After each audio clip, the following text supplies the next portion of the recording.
নমস্কার বন্ধুরা, মায়ের রান্নায়ন ব্লগ চ্যানেলে আপনাদের সকলকে জানাই অনেক স্বাগত।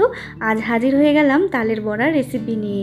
এই তালের মরশুমে কিন্তু প্রায় সকলের ঘরে ঘরেই এই তালের বড়া হয়ে থাকে, যেটা খেতে অত্যন্ত সুস্বাদু হয়। ভীষণই ভালো লাগে খেতে। কিভাবে তালের বড়া তৈরি করলে এর স্বাদ হবে দুর্দান্ত এবং ভীষণ নরম হবে সেটাই দেখাবো। আর কিভাবে তালটা তৈরি করতে হয়, মানে কিভাবে তালের পাল্প তৈরি করতে হয় সেটাও আপনাদের সঙ্গে শেয়ার করব। তো চলুন আর বেশি দেরি না করে ঝটপট শুরু করি। তার আগে যারা এখনও চ্যানেলটাকে সাবস্ক্রাইব করেননি তারা অবশ্যই চ্যানেলটাকে সাবস্ক্রাইব করে পাশে থাকা বেল আইকনটা ক্লিক করে রাখবেন। তো প্রথমেই আমি এখানে একটা তাল নিয়েছি। তালটাকে কিন্তু এই খোসাটা ছাড়িয়ে নিচ্ছি। দেখে বুঝতেই পারছেন আমি ঠিক যেরমভাবে করছি আপনারাও ঠিক সেরমভাবেই কিন্তু করে নেবেন। তালের যে উপরের খোসাগুলো আছে সেটা কিন্তু আমি হাত দিয়েই ছাড়িয়ে নিচ্ছি। আর যখন ইজিলি তালটা এরকম খুলে যাবে তখন ভাববেন তালটা কিন্তু ভীষণ নরম। একটু পাকা দেখে তালটা নেবেন, তাহলে কিন্তু এটা ভালো লাগবে খেতে। তো দেখুন বন্ধুরা, আমি কিন্তু 3টে আটি বার করে নিয়েছি। তালের 3টে আটি হয়েছে। এরপর কিন্তু ভালো করে একটুখানি চটকে নিচ্ছি হাত দিয়ে। তারপরে একটা গ্রেটার নিয়েছি। গ্রেটারের সাহায্যে কিন্তু আমি তালের পাল্পটা বার করে নেব। অনেকেই অনেক রকম প্রসেসে বার করেন তালের পাল্পটা, তবে আমি কিন্তু এইভাবে গ্রেটারের সাহায্যেই বার করে নিই। তাহলে কিন্তু এটা ভীষণ ইজি হয় আর সকলেই কিন্তু এটা ভালো মতো করতে পারবে। ভীষণ ইজি একটা প্রসেস আপনাদের সঙ্গে শেয়ার করলাম। ঠিক এইরকমভাবে আমি সমস্ত তালের পাল্পটা কিন্তু বার করে নিয়েছি 3টে আটি থেকে। তারপর কিন্তু আমি একটা সসপ্যানের মধ্যে তালের পাল্পটা নিয়ে তার মধ্যে দিয়ে দিলাম একে একে চিনি, নারকেল কোড়া, গুঁড়ো দুধ, কলা। আমি এখানে 4টে মতো কলা দিয়েছি। আর দিয়ে দিলাম সুজি পরিমাণ মতো। কলাটা দিলে কিন্তু তালের যে বড়াটা যখন হবে তখন কিন্তু ভীষণ নরম হবে আর একটু ফুলবে। আর সুজিটা এই কারণেই দিলাম, এটা একটু মচমচে হবে আর খেতে ভীষণ ভালো লাগবে। তো দেখুন বন্ধুরা, ভালো করে আমি মিশিয়ে নিয়েছি। এরপরে আমি দিয়ে দেবো আটা। অনেকেই হয়তো ময়দা দিয়ে করেন, তবে আটা দিলে কিন্তু তালের বড়াতে বেশি ভালো লাগে, এটা খেতে ভীষণ ভালো হয়। তো দেখুন বন্ধুরা, পরিমাণ মতো আটা দিয়ে কিন্তু আবারও আমি গুলে নিচ্ছি। আর ঠিক ঘন ঘনই কিন্তু এর ব্যাটারটা তৈরি করতে হবে, একদমই পাতলা করবেন না। এরকম ঘন ঘন করে করলেই কিন্তু তালের বড়াগুলো ভালো হবে। এরপরে সরাসরি গ্যাসে একটা কড়াই বসিয়ে দিয়েছি। তার মধ্যে দিয়ে দিলাম রিফাইন্ড অয়েল। আপনারা সকলেই জানেন তালের বড়া কিন্তু রিফাইন্ড অয়েলেই ভাজতে হয়।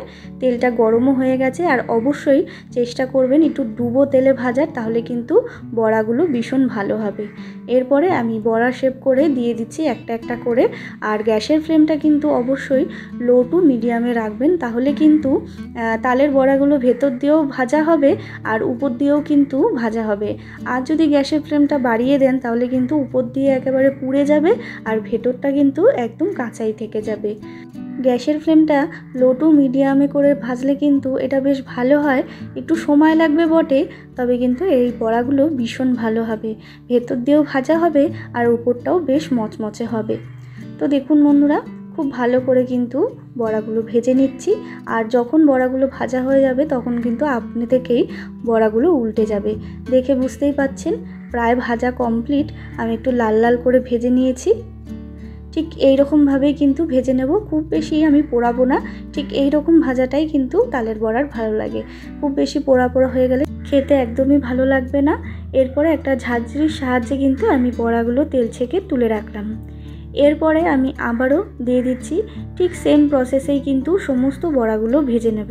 আর গ্যাসের ফ্লেমটা কিন্তু অবশ্যই লো টু মিডিয়ামে রাখবেন, তাহলেই কিন্তু এটা ভাজাটা ভালো হবে। তো দেখুন বন্ধুরা, আবারও কিন্তু ভেজে নিয়েছি। দেখে বুঝতেই পাচ্ছেন বেশ লাল লাল হয়েছে। আর যখন বড়াগুলো ভেতর দিয়ে ভাজা হয়ে যাবে তখন কিন্তু আপনি থেকেই বড়াগুলো উঠে আসবে। আর যেহেতু এর মধ্যে কলা দেওয়া আছে তার জন্য কিন্তু বড়াগুলো অনেকটা পরিমাণে ফুলে গেছে। কলা দেওয়ার কারণে কিন্তু ফুলেও যায়, আবার নরমও হয়। আর সুজিটা এই কারণে দিয়েছি, সুজিটা দিলে কিন্তু উপরটা একটুখানি মচমচে থাকে, ভীষণ ভালো লাগে সেটা খেতে। দেখুন বন্ধুরা, আবারও কিন্তু আমি ঝাঁঝরির সাহায্যে তেল ছেঁকে তুলে রাখলাম। ঠিক সেম প্রসেস করেই সমস্ত তালের বড়াগুলো আমি ভেজে নিয়েছি। এরকমভাবে বাড়িতে অবশ্যই তালের বড়া ভেজে দেখবেন, ভীষণ ভালো লাগবে। বাচ্চা থেকে বড় সকলেই কিন্তু এইভাবে তালের বড়াটা ভাজলে ভীষণ পছন্দ করবে। তো বন্ধুরা, এইভাবে তালের বড়া ভেজে দেখবেন। আর এই তালের মরশুমে কিন্তু তালের বড়া সকলের ঘরে ঘরেই হয়। আমি কিভাবে তালের পাল্পটা তৈরি করতে হয় সেটাও দেখিয়ে দিলাম। আমি আপনাদের একটা ভেঙেও দেখিয়ে দেবো। আমার যদি এই তালের বড়া রেসিপিটা ভালো লেগে থাকে তাহলে অবশ্যই একটা লাইক করবেন, শেয়ার করবেন। আর যারা এখনও চ্যানেলটাকে সাবস্ক্রাইব করেননি তারা অবশ্যই চ্যানেলটাকে সাবস্ক্রাইব করে আমার পাশে থাকবেন নিত্য নতুন ভিডিও দেখার জন্য। আবারও হাজির হয়ে যাব নতুন কোনো রেসিপির সাথে। ততক্ষণের জন্য ভালো থাকবেন। ধন্যবাদ।